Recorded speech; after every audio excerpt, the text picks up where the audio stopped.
Bienvenidos a Masterclass de Wine Explorers. Hoy vamos a hablar de la influencia de la madera en el vino, cómo interactúan. Y como invitada a Viviane Karsch, que desde Zurich, Suiza, nos va a contar sobre su trabajo actual, de cómo comenzó. Bueno, mucho para compartir hoy, así que gracias y comenzamos.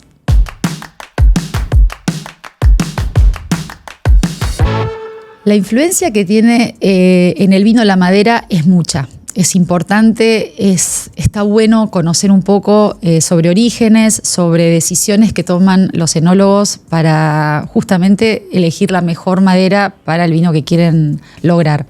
Hay quienes aman la madera, quienes no tanto y quienes un poquito. Así que voy a empezar con los orígenes y es pensar en los celtas, en lo que hoy se llama la Borgoña francesa, donde están los primeros registros, o según muchos historiadores provienen, ellos comenzaron. Después sí, los romanos, que además de utilizarla como transporte, entendían que era una buena manera de guardar el vino, y que además le aportaba. Hoy de eso se sabe muchísimo más. La influencia que tiene la madera en un vino es vital. Logra una interacción porque la madera es porosa y en esa microoxigenación que se da cuando el vino está dentro de una barrica, de un tonel, de un foudre, bueno, depende de las capacidades, hace que ese intercambio sea mayor o menor según la capacidad de la barrica y, bueno, el tipo de madera que también se usa, ¿no? Hablamos de roble normalmente. Es un roble que tiene distintos orígenes también. Los bosques más conocidos, tradicionales, son los de Francia, los que para muchos son los ideales para muchas de las variedades, justamente las variedades de origen francés y la que la mayoría de los países ha elegido vinificar. Y ahí están los orígenes como Troncé, por ejemplo, o el Allier, que es uno de entre los bosques más conocidos, pero también están las barricas de origen americano, roble que se da en las zonas de Minnesota, Missouri, que bueno, también no solamente se crían vinos en Estados Unidos, sino que se exportan esas barricas, ¿no? También hay bastante roble en Europa del Este. Países como Hungría o Croacia tienen bosques. Y acá me toca un tema que conozco muy de cerca y es interesante porque se habla muchísimo más del roble francés o americano y no tanto de estos árboles centenarios que, bueno, que por un tema político sobre todo estuvieron mucho tiempo un poco olvidados. Cuando llega el comunismo a estos países,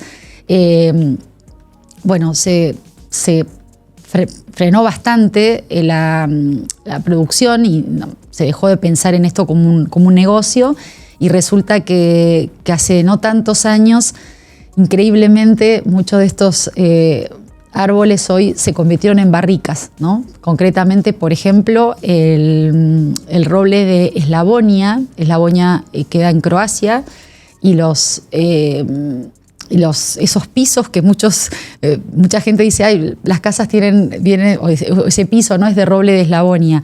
Bueno, resulta que esos robles hoy, muchos de esos bosques se están convirtiendo en barricas y se están exportando y se están criando vinos en esas maderas. Así que, como pasa con el vino y con otros insumos, resulta que estos desarrollos también aparecen y nuevas propuestas también. Y ahí abre bastante el juego a enólogos que definen qué roble es el ideal para criar sus vinos, siempre y cuando sea esa la elección. Otro punto que no es menor es que no siempre cuando uno dice este vino está criado en barrica, bueno, tal, es pensar que todo ese vino está. A veces un porcentaje menor se cría en barricas y el otro no. El otro se mantiene, por ejemplo, en los tanques de acero inoxidable. Entonces, la presencia que yo voy a notar en cata de un vino, de la barrica, o sea, en sí de la madera, podría ser menor simplemente porque no todo el vino se cría con la madera o en contacto con la madera.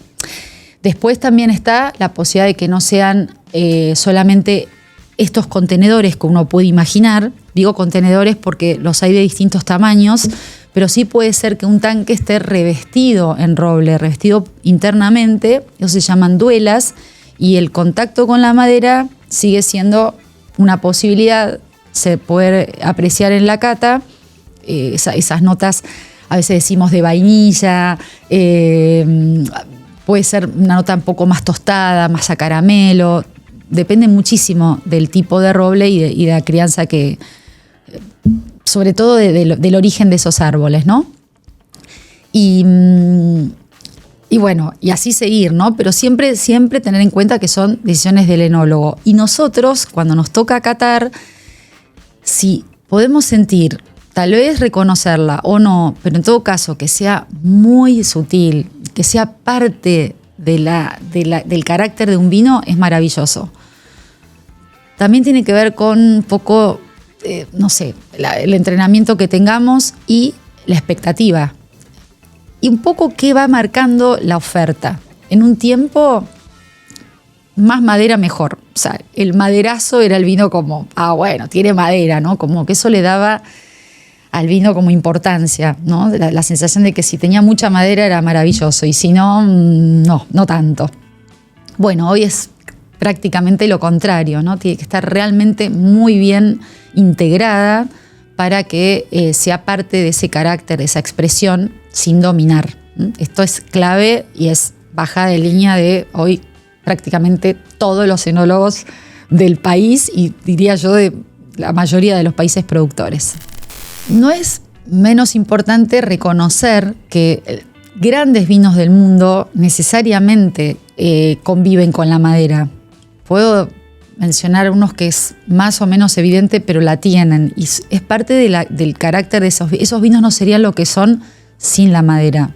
Jerez, por ejemplo. Los vinos de Jerez se crían en un sistema además que se llaman de criaderas y soleras. A lo mejor uno visualiza la foto como que son barrilitos uno arriba del otro y forman como una especie de pirámide. Esos barriles se llaman botas, las botas jerezanas, y son propias y muy reconocibles y muy específicas de esa región y esos vinos. Y realmente hacen a la identidad. Lo mismo pasa con los vinos de Porto.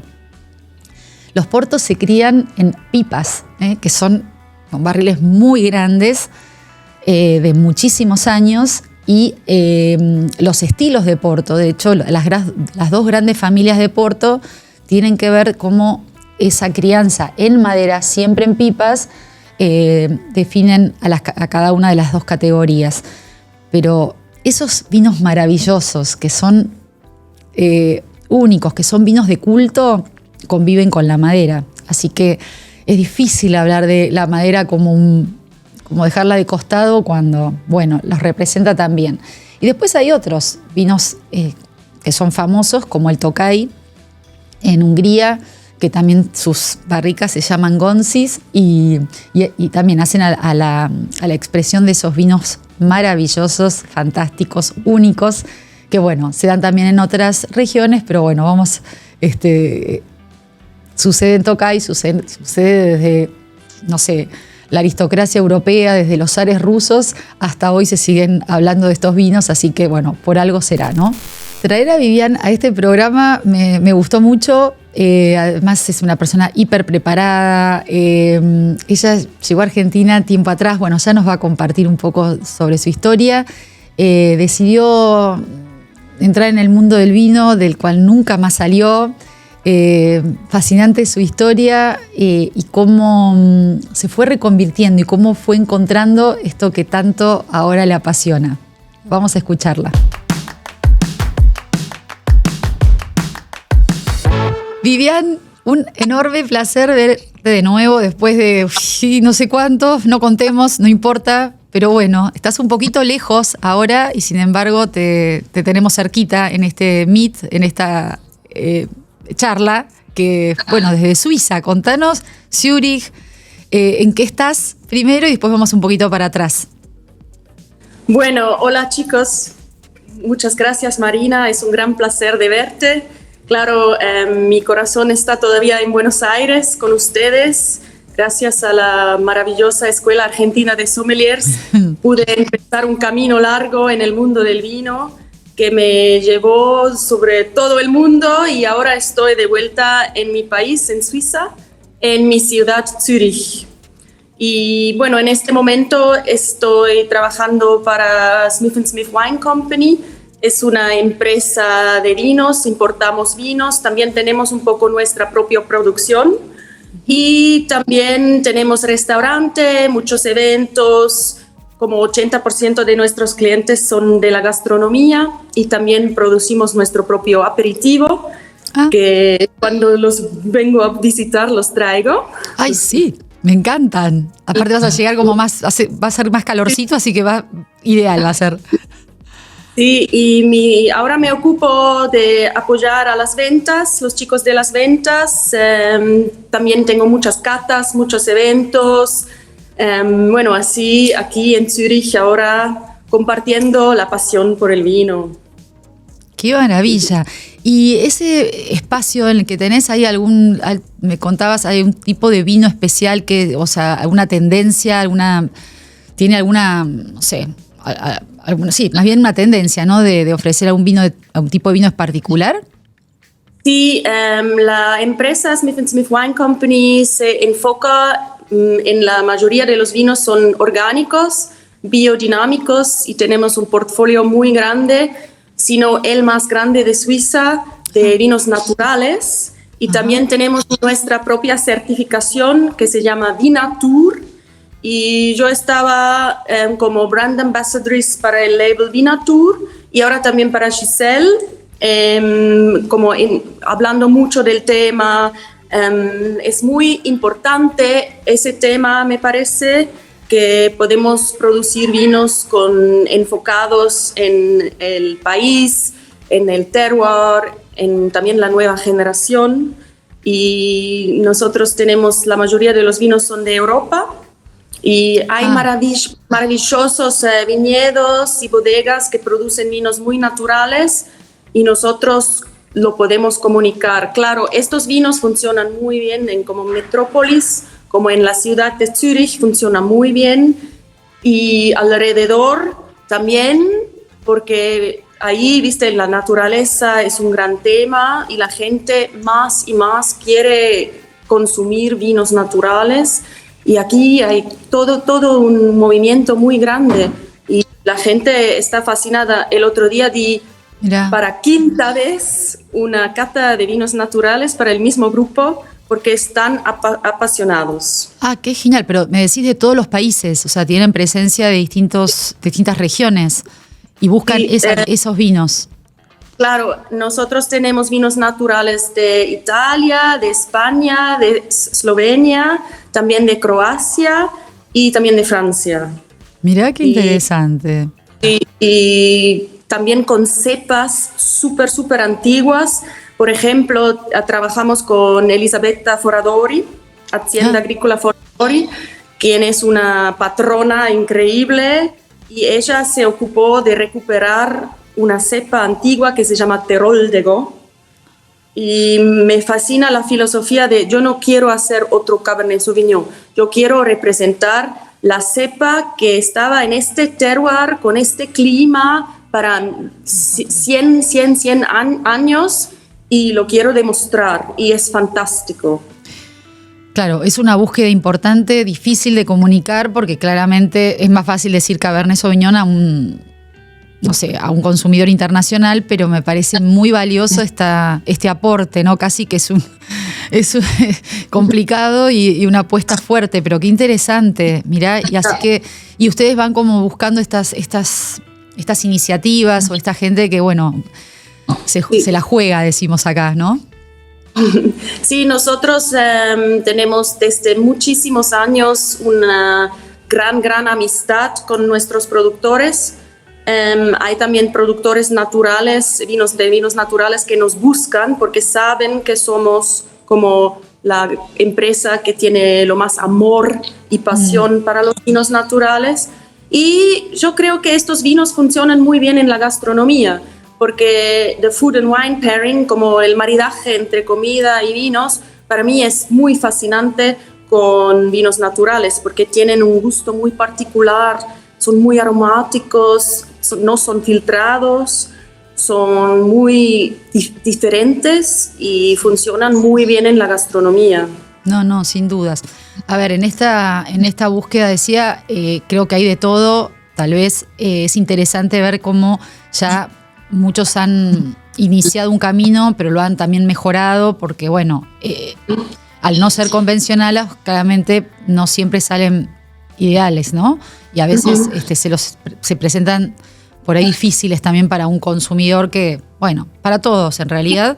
Así que es importante después ya quedarse con los que realmente logran ser vinos que son atractivos, que finalmente es lo que quiere cualquier consumidor, ¿no?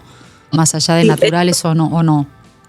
Eso es mi trabajo, de como comunicar al consumidor que hay vinos muy buenos, muy exactos, muy buenos para tomar, que no son como funky, que no son como mal, porque la reputación de los vinos naturales sufrió mucho, pero hay productos finos y nosotros, eso también es una criteria muy importante para nosotros, que sea un vino que se puede disfrutar. Por supuesto, sí, esa es la premisa, totalmente, que esté bien, que esté sano, o sea, con su particularidad, pero que sea un vino sano, ¿no?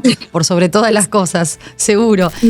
Vamos a volver en un ratito con Vivian, pero quiero contarles más sobre cómo influye la madera en el vino.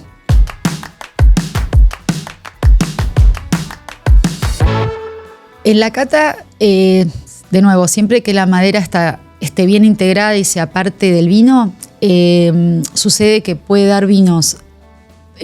Pueden ser que los taninos se sientan un poquito más, podría ser, porque uno dice, bueno, pero la madera aporta taninos, y es cierto, aporta taninos, pero a la vez, si esa crianza está bien lograda, lo que sucede con los vinos es que al revés, es como si dieran una textura más cremosa, como si se amalgamara, como si se fundiera, como si hiciera que esa integración logra, al contrario, una mayor suavidad en los vinos, justamente porque se crían con madera. Y cuando no, la sensación del tanino propio de esas pieles de uva y esa crianza que puede darse en concreto, por ejemplo, o sea, en otras superficies, ¿no? en otros recipientes, bueno, dieran vinos un poquito más con nervio, con más textura, más filosos, que tienen un atractivo increíble también, porque realmente lo logran,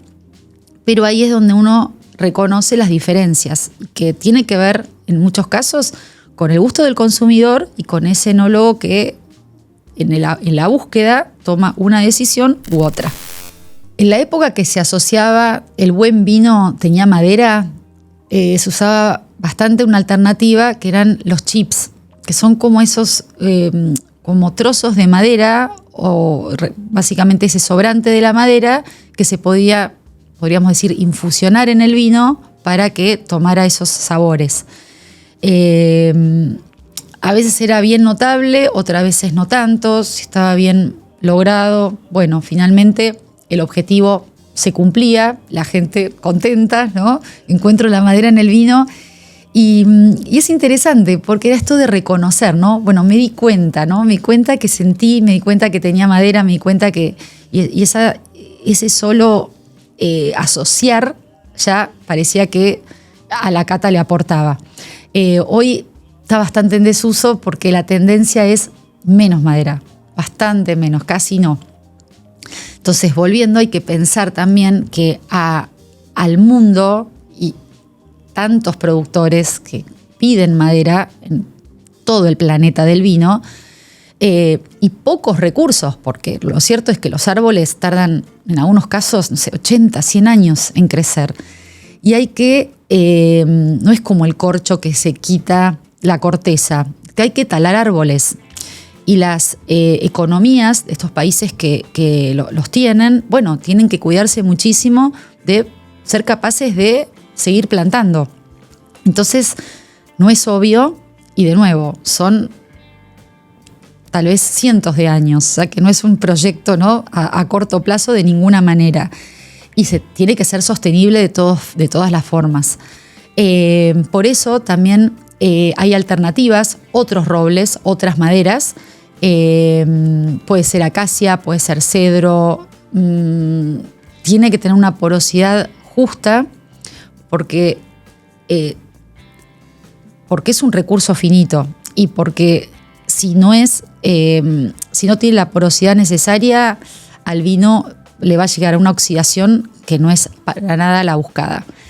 En Argentina se está tomando en cuenta, se está evaluando la lenga. Sería una gran noticia poder ser proveedores de barricas, ¿no? Y digo barricas porque es el tamaño que mayormente se usa. Son 225 litros. Así que pensamos una barrica, 300 botellas. 300 botellas en una producción de vinos es muy poquito. Entonces, cuando uno entra a las bodegas ve un montón de barricas. Cuando dice, bueno, criamos el vino en barricas, hay que pensar realmente en mucha cantidad. Y por último, también considerar que a veces se lee, bueno, barrica de primer uso. Si uno lee eso, quiere decir que esa madera nueva, esa barrica que acaba de llegar, recibe ese vino.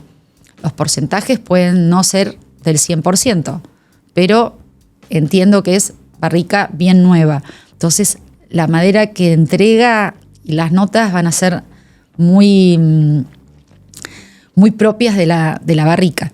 Mientras que si dice segundo, tercero, cuarto uso, por supuesto, tiene que ver con una disminución, cede menos aromas, menos expresión de madera, pero cumple la función. Así que bueno, de maderas, de barricas, de contenedores, hay mucho para decir, pero es un mundo fascinante también, porque requiere de la naturaleza, requiere de países productores, requiere de mucha gente que conoce y también de compradores de barricas que también son expertos.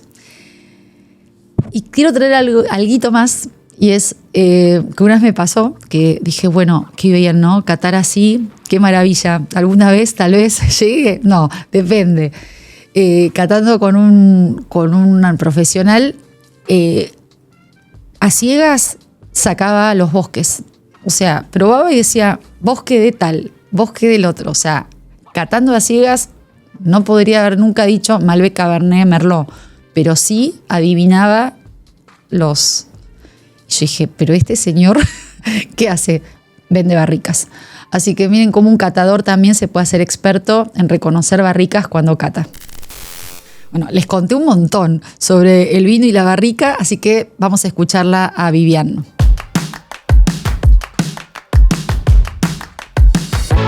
Vivian, hiciste un recorrido importante, te fuiste de Argentina hace un buen rato, diría yo. ¿Qué fue en tantos viajes? ¿Alguna experiencia, o sea, algo que te haya gustado en particular, algo que hayas disfrutado mucho o que volverías a hacer? Bueno, podría hablar para muchos momentos, pero para mí fue un momento muy intenso cuando estuve con ustedes recibiéndome como sommelier con el diploma, y el día después estaba en el aeropuerto yéndome a Mendoza, y todo lo que aprendí en la Escuela Argentina de Sommeliers pude aplicar el día después de la graduación en el viñedo, porque me pegaron al lado del enólogo y estaba trabajando con el enólogo muy, muy cerca, y por fin, como toda la teoría, se formó en práctica. Y después, bueno, como era brand ambassadriz para Estados Unidos, Canadá y también para Europa, también eso fue una experiencia divina. Creo que lo más extremo que me pasó cuando estuve en Canadá, había menos 20 grados. Estaba en la nieve con los Ugg boots y la campera gruesa, y volví a Argentina, a Buenos Aires, y había 40 grados. Sí, así, en un ratito, ¿no? Entre una cosa y la otra pasó un minuto y ¡bum! Poner un bikini. Qué genial. ¿Y cómo te fue con los vinos argentinos en Canadá, por ejemplo? Canadá es un mercado muy particular porque tú no puedes entrar a un supermercado y comprar un vino. No. Solo se puede ir a tiendas oficiales, que son tiendas que venden alcohol. Entonces no es fácil exportar a Canadá, pero los chicos de la exportadora que teníamos son divinos y creo que lo que logré en este tiempo, que es un orgullo, fue importar, porque ellos dicen el Malbec de Argentina es divino, pero hay una sobredosis en el mercado canadiense. Sí, claro. Entonces yo logré exportar un Pinot Noir argentino.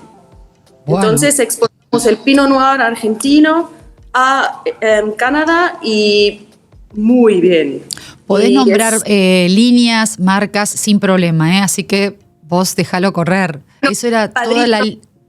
Pinot Noir. Del Padrillo, sí. Pinot Noir, perfecto. Toda la línea, bueno, todo lo que fue Ernesto Catena, Vineyards y demás, ¿no es cierto? Qué bien, qué bien. Y después de Mendoza y ese pegarse al enólogo, ¿qué pasó? Bueno, fue muy interesante porque de ahí viajé a Europa y ahí estuvimos, también producimos un orange wine y me fui a Bélgica a una feria de vinos y había uno de los importadores que dijo, no me gusta el vino naranja. Y lo probó, bueno, este me gusta. Ah, bien, viste esas momentos y vamos, lo logramos. Sí, yo participé en hacer el vino naranja con el enólogo en Mendoza y después mostrar el producto, bueno, que era muy fresh porque todavía fue como una muestra la botella y él le encantó. Y también él me dijo que soy una persona que tiene una pasión intensa para el vino y que nunca pierdo eso. Y creo que hasta ese día siempre tengo pasión y todo el mundo que me conoce y empieza a hablar de mí sobre vino está en el mundo conmigo. Qué linda. Así que el vino es mi pasión, sí. No, siempre lo mostraste, siempre lo viviste, lo disfrutaste y lo contaste, que eso es un montón, o sea, lográs llegar a la gente y eso es importante. Y como vocera, ¿no? Al final te volviste casi una embajadora argentina afuera y eso fue un placer para muchos de nosotros, seguro.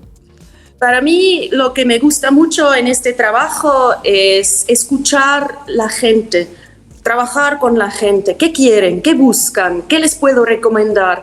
Y eso en todo que es la cuestión de precio. Para mí el precio y la calidad siempre deben estar correspondientes. Y para mí lo que me más da la pasión es ver cómo la gente disfruta. Y cuando yo logro que la gente puede disfrutar un vino, ya estoy feliz. Porque es nuestro trabajo de recomendar y de hacer disfrutar.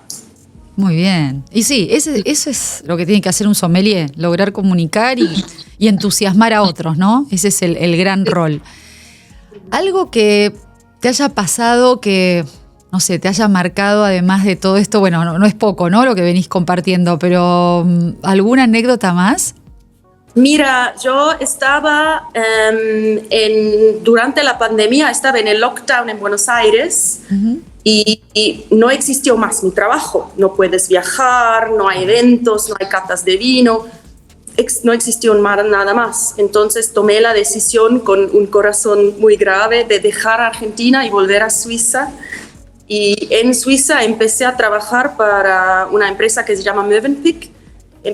Tienen una bodega divina al lado de un río y de un monasterio, porque donde producen el vino es como la cava de los monjes antigua, divino. Entonces, porque aquí en Suiza no fue tan grave el lockdown, entonces hemos hecho como catas de vino ahí y después empecé a trabajar en una tienda de vinos con el barbijo durante la pandemia a full. Mío. Ni me lo recuerdes, que por favor, tremendo. 3 cajas de esto, 2 cajas de esto. Compraron vinos como locos. Yo pensé que sí era la medicina para el niño. Claro, sí. Y bueno, fue un poco... un buen atenuante para muchos, sí, seguro. Eso fue también muy intenso, ver cómo el consumo del vino, una explosión durante la pandemia. Sí, pasó, sucedió un poco en todos lados, ¿eh? Así que realmente por ahí depende, claro, viajes no, pero a la vez un mercado interno, cada uno el suyo, que realmente disparó. Así que, bueno, evidentemente Suiza no fue una excepción. Muy bien, muy bien, muy bien. No, con el queso combina bien el vino. Por supuesto, el queso ideal. Y esos quesos que tienen ahí, por favor, no, maravillosos. Te digo que, mira, si los recuerdo así como... Mira, me dan ganas de volver. Bueno, ya volveré a probar todo eso. Hasta con el chocolate. Y con chocolate, claro. En el chocolate tenés otro tipo de vinos que van súper bien también, ¿no? Así que bueno, ya te visitaremos, nos visitarás. Ahora, claro. Este rato que nos regalaste, súper agradecida. Y bueno, hasta muy prontito. Sí, la próxima vez nos vemos en persona. Por supuesto, con vino y un salud, copa en mano. Genial, gracias. Abrazo. Muchas gracias. Chao, gracias. Dios. Un abrazo, Argentina. Chao. Chao. Me gustó un montón escucharla, Vivian, es un amor, así que bueno, espero que lo hayan pasado bien también y nos vemos en la próxima Masterclass.